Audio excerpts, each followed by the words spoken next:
ছাত্ৰ ছাত্ৰীসকল very good afternoon to all of you. আজি আমি narration সম্পৰ্কে আলোচনা কৰিম. So narration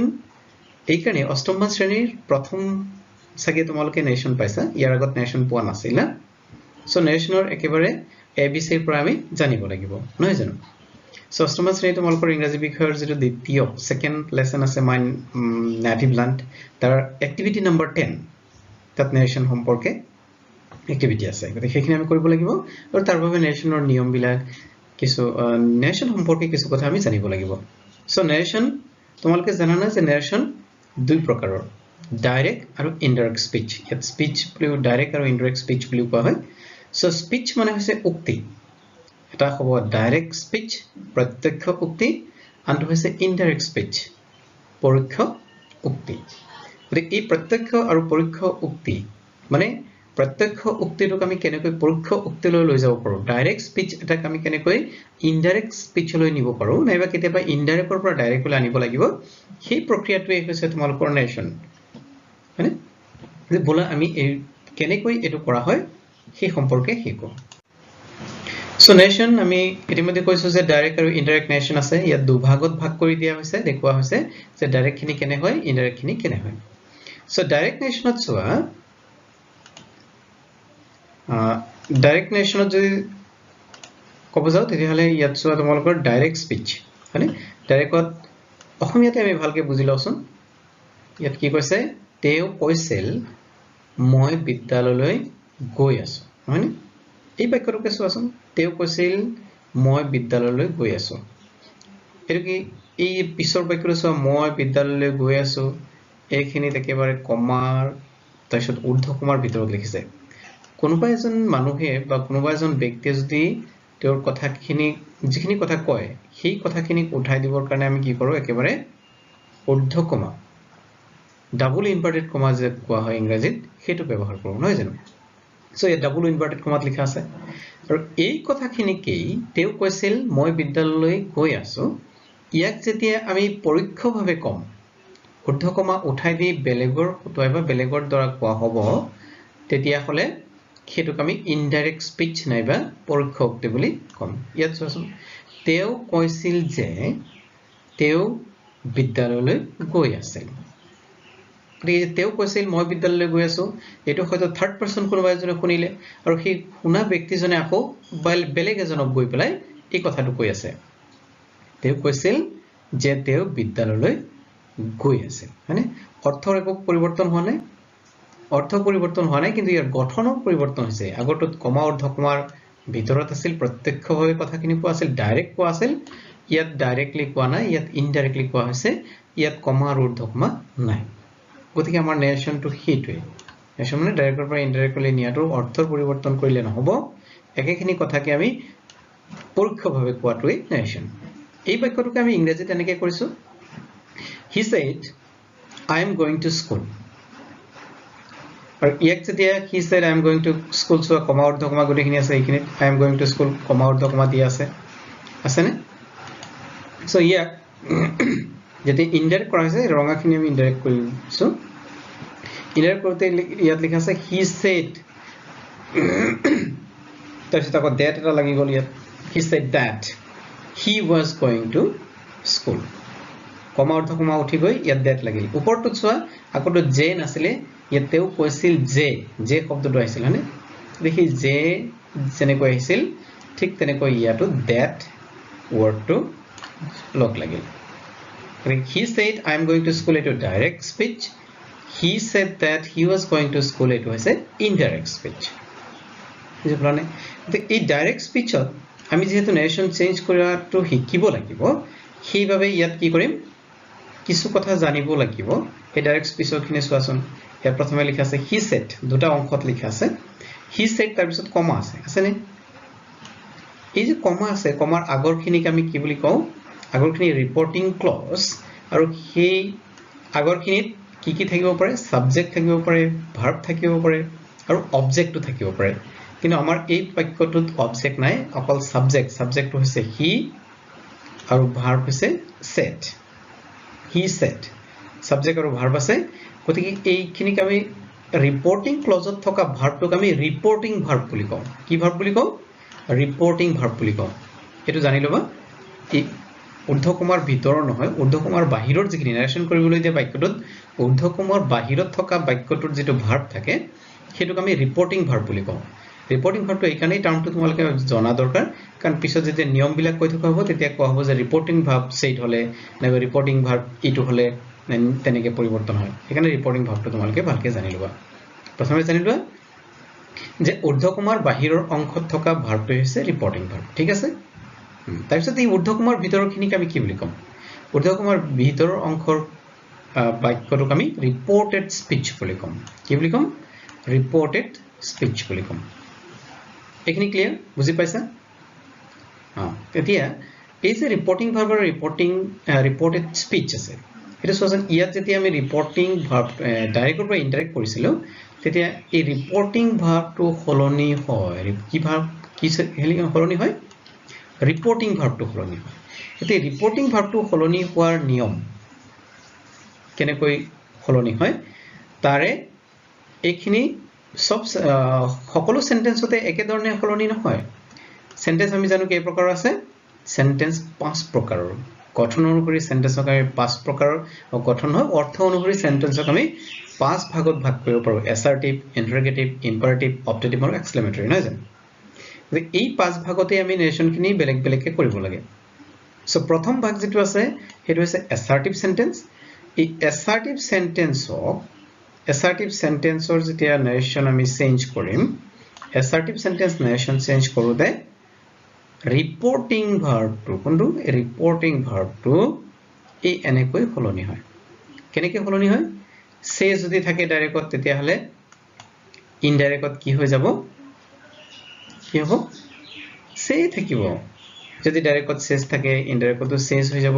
আৰু যদি ডাইৰেক্টত সেট থাকে ইনডাইৰেক্টতো সেট হৈ যাব ইয়াত সেট আছিল ইয়াতো সেট একে পৰিৱৰ্তন হোৱা নাই একে থাকিল নহয় জানো এই পৰিৱৰ্তনখিনি নহয় যদিহে ইয়াত এইখিনি তাকো মন কৰিবা এই পৰিৱৰ্তনখিনি নহয় যদিহে এই ৰিপৰ্টিং ক্লজত অবজেক্ট নাথাকে ৰিপৰ্টিং ক্লজত যদি অবজেক্ট নাথাকে তেতিয়াহলে এই পৰিৱৰ্তনখিনি নহয় আৰু এইখিনি সেট লিখাৰ পিছতে দ্যাট ব্যৱহাৰ কৰিছিল নহয় জানো এসাৰ্টিভ সেন্টেন্সত এই দুইটা বাক্য লগ লগাবৰ কাৰণে মাজত এটা কনজাংশন ব্যৱহাৰ কৰা কনজাংশনটো হৈছে দ্যাট এই দ্যাট ব্যৱহাৰ কৰা হয় এখিনি বুজি পালা নিশ্চয় এৰ পিছত আমি এই বাক্যটোৰে he said I am going to school এটা যদি ইনডাইৰেক্ট কৰি আছিল তেতিয়া he কেনেকৈ হল হেতু গম পাইছিল এই হিটোৱে ইয়াত লৈ আহিছিল সেট একে থাকিল হেকানে ইয়াত সেটে হৈ গল দ্যাট কৰপৰা আহিছিল হেতু আমি আলোচনা কৰিছিল নহয় নে দ্যাট টু কৰপৰা আহিছিল দ্যাট কনজাংশন এটা এসাৰ্টিভ সেন্টেন্সত ব্যৱহাৰ কৰিব লাগে কিন্তু তাৰ পিছৰ ওয়াৰ্ডটো সোৱা ইয়াত আছিল ডাইৰেক্টত কি আছিল I আছিল নহয় জানো কিন্তু আকৌ ইনডাইৰেক্টত he হৈ গল গতে এই I টু কিয় he হৈ গল এটা জানিব নালাগিব জানো লাগিব নহতো নেৰেশন শুদ্ধ নহব I টু কেনেকৈ he হল হেতু সহজ ইমান কঠিন নহয় ইয়াত সবা ৰিপৰ্টেড স্পিচ যেটো আছে স্পিচত থকা যেটো সাবজেক্ট হি সাবজেক্টটো যদি I নাইবা I জাতীয় থাকে মই নাইবা মই জাতীয় মানে ফাৰ্স্ট পারসন যদি থাকে তেতিয়া হলে সদায় কি হয় ফার্স্ট পারসন দেই ফার্স্ট পারসন তোমালকে জানাই নিশ্চয় I first person you second person আৰু পৃথিৱীত যিমান বস্তু আছে সব থাৰ্ড পারসন গতি ইয়াত যে ফার্স্ট পারসন থাকে I বা I জাতীয় থাকে I জাতীয় মানে কি I me my our এইখিনি হৈছে ফার্স্ট পারসন বুজি পালা যে ফার্স্ট পারসন থাকিলে এই যে ইনডাইৰেক্টত গৈ পৰিৱৰ্তন হ'ব কিন্তু পৰিৱৰ্তন হতে কি ফাৰ্স্ট পাৰসনটো আমি কোৰ পৰা আনিব লাগিব I টু এই সাবজেক্ট হৈ যাব সাবজেক্ট কোন হিটো আমি আনিব লাগিব গতে I আছিল যেতিয়া I টু ইয়াত বহাব লগা হৈছিল তেতিয়া আমি কত গলো ইয়াৰ সাবজেক্ট কলে গলো সাবজেক্টত দেখিছো হি আছে আৰু সেই কাৰণে ইয়াত হি টু ব্যৱহাৰ কৰিছে বহাই দিছো ঠিক আছে বুজি পালা আৰু তাৰ পিছত টেন্সৰ পৰিৱৰ্তন হয় হেতু আমি নেক্সট পেজত এই টেন্সৰ পৰিৱৰ্তন আলোচনা কৰিম এতিয়া মাত্ৰ এই সেকেন্ড যেটো আছে ৰিপৰ্টেড স্পিচৰ সাবজেক্ট খিনিৰ কথা আলোচনা কৰিলো এই পেজটোত তাৰপিছত আৰু এটা বাক্য চাও আমি he said to me you have done the work ইয়াত চোৱা এই দ্বিতীয় বাক্যটোত কি আছে he said to me ওপৰটোত কেৱল said আছিল মানে সাবজেক্ট আৰু ভাৰ্ব আছিল এইবাৰ ৰিপৰ্টিং ক্লজটো সাবজেক্ট ভাৰ্ব আৰু অবজেক্ট এটা গুছি আহিলে হয়নে গতে তিনটা হৈ গল সাবজেক্ট ভার্ব অবজেক্ট হৈ গল এই সাবজেক্ট ভার্ব অবজেক্ট যেতিয়া হয় তেতিয়া ইনডাইৰেক্ট কৰোতে আমাৰ কিছু পৰিৱৰ্তন হয় এইখিনি কি পৰিৱৰ্তন হয় ইয়াতে চাই লোৱা যদি অবজেক্ট থাকে এটো মি টু এটা অবজেক্ট যদি ইয়াত অবজেক্ট আছে অবজেক্ট থাকিলে কি হয় এইখিনি পৰিৱৰ্তন হয় say to মানে এটো say to আছিল হয়নে এখানে say to বুলি কোৱা আছে say to থাকিলে say to লগতে যদি অবজেক্ট থাকে তেতিয়ালে কি হৈ যায় tell হৈ যায় আগতে আমি পাইছিলো say থাকিলে ইয়াত যদি অবজেক্ট না থাকে তেতিয়া অকল say হৈ যায় পৰিৱৰ্তন নহয় কিন্তু এবাৰ সোৱা say to থাকিলে আৰু লগত অবজেক্ট থাকিলে আমাৰ tell হৈ যাব says to থাকিলে tells হৈ যাব আৰু যদি said to থাকে তেতিয়া হলে told হৈ যাব ইয়াত কি আছিল he said to আছিল নে এখিনি said to আছিল আৰু হেখানে ইয়াত told হৈ গল ঠিক আছে এটো পৰিৱৰ্তন বুজি পালা ইয়াত said to থকাৰ কাৰণে ইয়াত told হৈছে আগৰটো অকল said আছিল to নাছিল হেখানে said এ থাকিল ইয়াত said to আছিল হেখানে ইয়াত told হৈ গল পৰিৱৰ্তনটো এখিনি বুজি পালা বুজি যদি পাইছা লাইক এটা কৰিব পাৰা নাই জানো তেতিয়া মই বুজি পাম যে তোমালোকে বুজি পাইছা So you have done the work. Yeah, the আগত যেটা নিয়ম বুজাইছিল যে এই told ৰ পিছত me to ইয়াত আছে me আহি গল told ৰ পিছত কিন্তু to নহয় দেই এই said to গুটেখিনি মিলাইহে said to গুটেখিনি মিলাইহে told গতে আকৌ to হোৱাৰ কোনো দৰকাৰ নাই নহয় জানো তাৰপিছত me আছে me থাকিল assertive sentence গতিকে that conjunction ব্যৱহাৰ হ'বই লাগিব that আহিলে তাৰ পিছত এইবাৰ সোৱা ইয়াত আকৌ I হৈ গল মানে ইয়াত কি আছিল ডাইৰেক্ট আছিল you ডাইৰেক্ট you আছিল আকৌ ইয়াত I কেনেকৈ হৈ গল কাৰণ হল ইয়াত I হোৱাৰ কাৰণ হল এই ৰিপৰ্টিং ভাৰ্ব আগত পাইছিলো আমি ৰিপৰ্টেড স্পিচত যদি সাবজেক্টটো I বা I জাতীয় থাকে বা ফাৰ্স্ট পাৰসন থাকিলে এটো সাবজেক্ট কলে যায় কিন্তু you বা সেকেন্ড পারসন যদি থাকে you বা you জাতীয় যদি কিবা থাকে মানে সেকেন্ড পারসন যদি থাকে তেতিয়া হলে এটো সাবজেক্ট কলে না যায় অবজেক্ট কলে হে যায় you থাকিলে অবজেক্ট কলে হে যায় অবজেক্ট টু হে চাব লাগিব কি আছে the object আছে me না জানো the me যেতিয়া অবজেক্ট হৈ যাব দ্যাটৰ পিছত গৈ কি হৈ যাব I হৈ যাব me I we our এখিনি একে ফার্স্ট পারসন বুলি কোৱা নাছিল জানো আগতে সাবজেক্ট হিচাপে যেতিয়া ব্যৱহাৰ কৰিব me to তেতিয়া কি হৈ যাব I হৈ যাব তা I কি হল বুজিলা নে you to গৈ কেনেকৈ I হৈ বুজিলা নে বুজিছা যদি লিখিব পাৰা yes বুলি লিখিব পাৰা নাই বুজা যদি no বুলি লিখিব পাৰা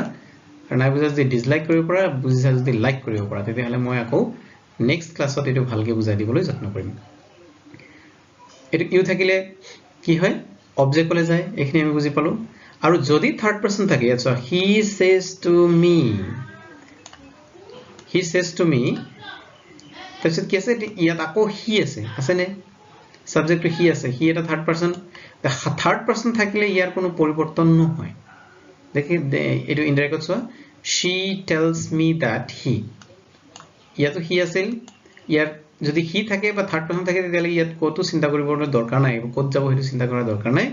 এটো পৰিৱৰ্তনই নহয় he আছে আমি সিধা he এ ব্যৱহাৰ কৰি দিছো ঠিক আছে তো এইখিনি আমাৰ সাবজেক্ট ৰিপৰ্টেড স্পিচৰ সাবজেক্ট পৰিৱৰ্তন কেনেকৈ কৰিব লাগে হেখিনি তোমালোকে বুজি পালা বুজি পাইছা যদি yes বুলি লিখিব পাৰা তাৰ পিছত পাইছিলো আমি টেন্সৰ বা মডেল অক্সিলাৰি খিনিৰ পৰিৱৰ্তন কেনেকৈ হয় টেন্সৰ কেনেকৈ পৰিৱৰ্তন হয় নহয় জানো টেন্স কেনেকৈ পৰিৱৰ্তন হয় মানে ডাইৰেক্ট স্পিচত যদি ৰিপৰ্টিং ভাৰ্বটো পাস্ট টেন্সত থাকে দেই তেতিয়াহে মাত্ৰ টেন্সৰ পৰিৱৰ্তন হয় ডাইৰেক্ট স্পিচৰ বা ডাইৰেক্ট নেৰেশনৰ ৰিপৰ্টিং ভাৰ্বটো মনত পৰিছে নিশ্চয় ৰিপৰ্টিং ভাৰ্বটো যদি পাস্ট টেন্সত হয় যদি সেট থাকে তাত তেতিয়া হলে কে ইনডাইৰেক্ট স্পিচত ৰিপৰ্টেড স্পিচ খিনি টেন্সৰ পৰিৱৰ্তন হ'ব আৰু সেই টেন্সৰ পৰিৱৰ্তন এনেদৰে হ'ব এই চাৰ্টটো তোমালোকে গ্ৰামাৰ বিলাকতো পাই যাবা ইয়াতো লিখিছো সিম্পল প্ৰেজেন্ট যদি ডাইৰেক্টত থাকে ইনডাইৰেক্টত সিম্পল পাস্ট হৈ যাব ইয়াক প্ৰেজেন্ট ইনডেফিনিট নাইবা পাস্ট ইনডেফিনিট বুলি কোৱা হয় প্ৰেজেন্ট কন্টিনিউয়াছক ইনডাইৰেক্ট কৰোতে পাস্ট কন্টিনিউয়াছ হৈ যাব প্ৰেজেন্ট পাৰফেক্ট ইনডাইৰেক্ট কৰোতে পাস্ট পাৰফেক্ট হৈ যাব present perfect continuous past perfect continuous হ'ব সিম্পল পাষ্ট পাষ্ট পাৰফেক্ট হ'ব past continuous past perfect continuous হ'ব পাষ্ট পাৰফেক্ট যদি থাকে তেতিয়াহলে ইয়াৰ কোনো পৰিৱৰ্তন নহয় পাষ্ট পাৰফেক্ট কন্টিনিউয়াস পৰিৱৰ্তন নহয় আৰু মডেলৰ ক্ষেত্ৰত কোৱা আছে শ্যাল আৰু উইল থাকিলে শুড নাইবা উড হ'ব মে থাকিলে মাইট হ'ব আৰু ক্যান থাকিলে কুড হ'ব এইখিনি হৈছে টেন্সৰ পৰিৱৰ্তন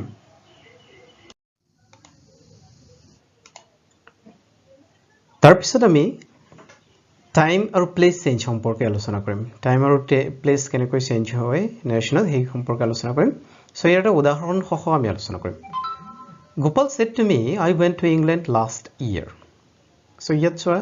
Gopal indirect যদি চাওঁ Gopal said to me Gopal told me that he had gone to England the previous year যত last year আছিল ডাইৰেক্টত সেই জায়গাত ইনডাইৰেক্টত কি কৰা হৈছে the previous year লিখা হৈছে এটো হৈছে চেঞ্জ অফ টাইম সো এনেকৈ টাইম আৰু প্লেসৰ যথেষ্টখিনি চেঞ্জ হয় নেৰেশনত সেইখিনি এই তলৰ টেবুলটো দিয়া আছে এইখিনি চাবা মই এবাৰ পঢ়ি দিছো টুডে থাকিলে দ্যাট ডে হয় টুমৰো থাকিলে the next day or the following day yesterday থাকিলে the day before the previous day tonight থাকিলে that night last থাকিলে previous here থাকিলে there this থাকিলে that these থাকিলে those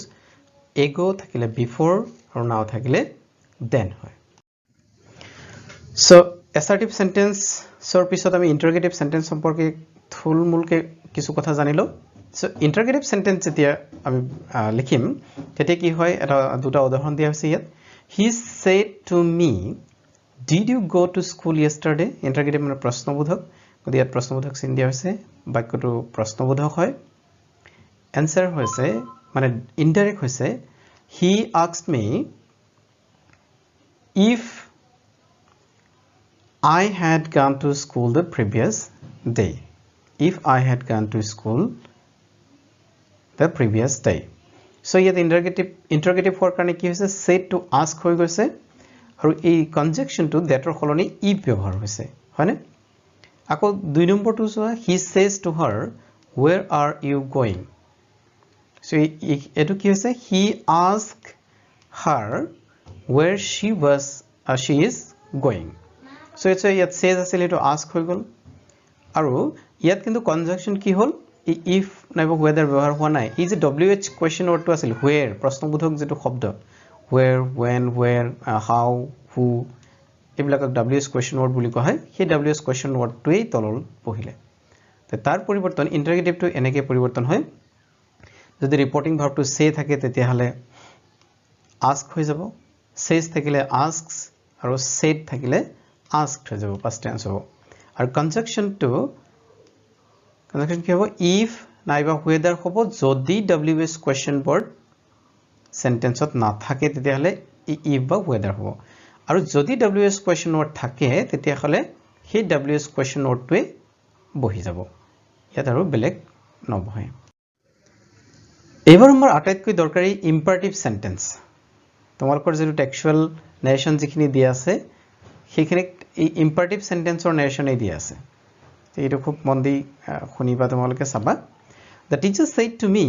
read your lessons regularly শিক্ষকে মোক কৈছিল read your lessons regularly তোমাৰ পঢ়াশুনা ৰেগুলাৰলি কৰিবা so ইয়াত চোৱা the teacher advised is said reporting verb টো কি হৈ গল said হৈ গল আৰু এনে বিলা খতে কিন্তু to নহয় যেতিয়া পৰিৱৰ্তন হ'ব reporting verb টো তেতিয়া to নাইকিয়া হয় advised me ইয়াত কনজাংশন কি ব্যৱহাৰ হৈছে to ব্যৱহাৰ হৈছে এই দুটাৰ মাজত দুটা বাক্য সংযোগ কৰিছে to এ ইয়াত কিন্তু to প্ৰিপজিশনে দুইটা সংযোগ কৰিব to read my lessons regularly বাকিখিনি নিয়ম একে থাকিব ইয়াত এই ইম্পাৰেটিভ সেন্টেন্স ৰিপৰ্টিং ভাৰ্ব কি পৰিৱৰ্তন হ'ব আৰু কনজাংশন কি হ'ব সেইখিনি ইয়াত টেবুলত দিয়া হৈছে সো সে যদি থাকে তেতিয়ালে আমাৰ কি হ'ব ask হ'ব পাৰে ৰিকুৱেষ্ট হ'ব পাৰে কমান্ড হ'ব পাৰে এডভাইস হ'ব পাৰে order etc এনে ধৰণৰ হ'ব পাৰে says যদি থাকে ৰিপৰ্টিং ভাৰ্ব ডাইৰেক্টত তেতিয়ালে ইনডাইৰেক্টত হ'ব ask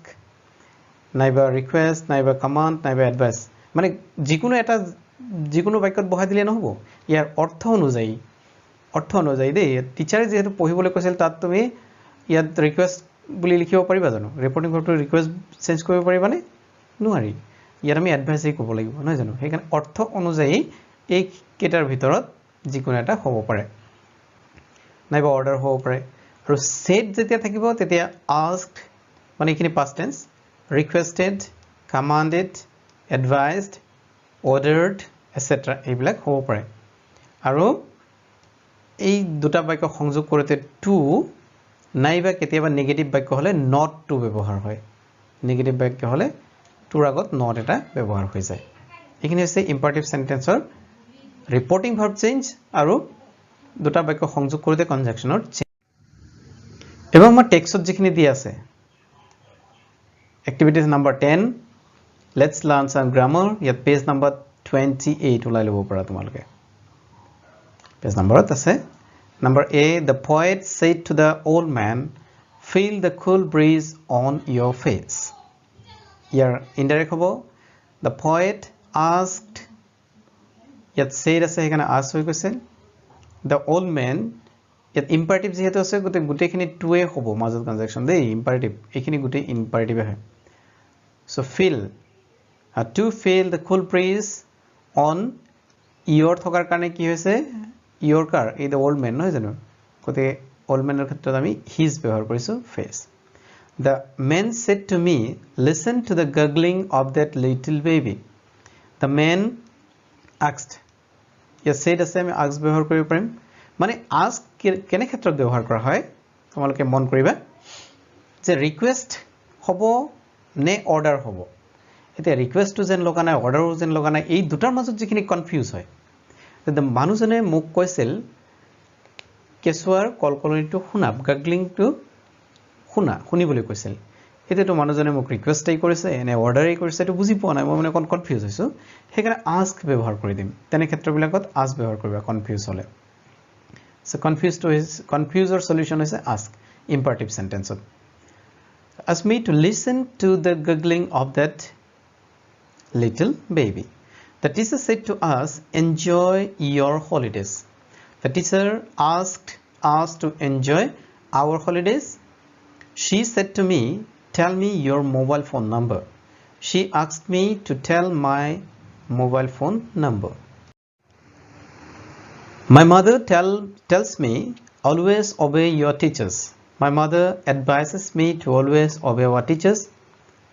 I said to him come to our home tomorrow I asked him to come to our home the next day tomorrow thokar kane ami next day likhisu she said to me get a glass of water please so please thakile ami request to kod behar karim jetia please thakibo tetia she requested me to get her a glass of water the man said to me please close the gate the man requested me to close the gate yato please ase likane request behar korisu to ekhini aji alochona korilu নিশ্চয় বুজি পাইছা বুজি যেতিয়া পাইছা তেতিয়া হলে like কৰা নহলে ইয়েস বুলি লিখা আৰু আজি যথেষ্ট সময় হৈছে আজিলে তোমালোকক এৰিও বুলি ভাবিছো এইখিনি তোমালোকে মন দি চাবা আকৌ চাবা তাৰ পিছত যদি বুজি পাবলৈ কিবা দিগদাৰ থাকিলে মোক পিছতো ক'ব পাৰিবা ঠিক আছে হ'ব আজিলে এৰো তেতিয়া থ্যাংক ইউ ফৰ অ্যাটেন্ডিং